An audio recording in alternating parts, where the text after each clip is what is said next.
तर आजचा आमचा चौथा दिवस होता. आम्ही एकाच शेतकऱ्याकडे जात होतो, कारण त्यांचा प्लॉट पण तसा होता. तर जय श्रीराम मित्रांनो, मी अनिल जाधव, तुमचं स्वागत माझ्या छोट्याशा ब्लॉगमध्ये. तर आज सकाळी पोरं लवकर जमा झाली होती, तोपर्यंत गाडी आलेली नव्हती. म्हटलं चला थोडं पुढे जाऊ, तर तेवढ्यात गाडी पण आली. मग काय, गाडीत बसून निघालो आणि शिवडी गेट मध्ये येऊन अटकलो. आणि आम्ही आलो आणि शिवडी गेट उघड राहिला असं कधी झालंच नाही. लोडिंग वालचं काम पण थोडं फास्टच आहे.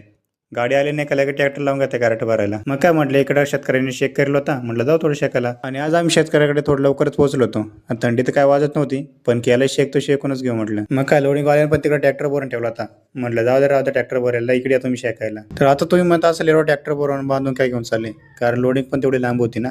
मग काय, कॅरेट वगैरे बांधूनच घ्यावं लागतं. शेतकऱ्याचा प्लॉट तर चांगला होता, त्यामुळे आम्हाला खोडायला पण टाइम लागत नव्हता. मग काय, त्यात पटापटा अशा 2-4 गड हातात खोडून घ्यायचे आणि टाकायचे कॅरेटमध्ये. आणि आज तर स्वतः शिंदे सर प्लॉट मध्ये आलेले होते, त्यामुळे आम्हाला खोडायला पण काय वाटत नव्हतं. आता आम्हाला एवढा भारी चान्स भेटला, म्हटलं आम्ही कशाला सोडू. म्हणलं घ्या कातर आणि लागा खोडायला. आणि त्यात शिंदे सर एकदम हसून खेळून बोलता नाही का, त्यामुळे काय, त्यांनी पण कातर घेतली आणि लागले खोडायला. आणि इकडे मागं लगेच कमलेश भाऊचं लोडिंगचं काम पण चालू होतं.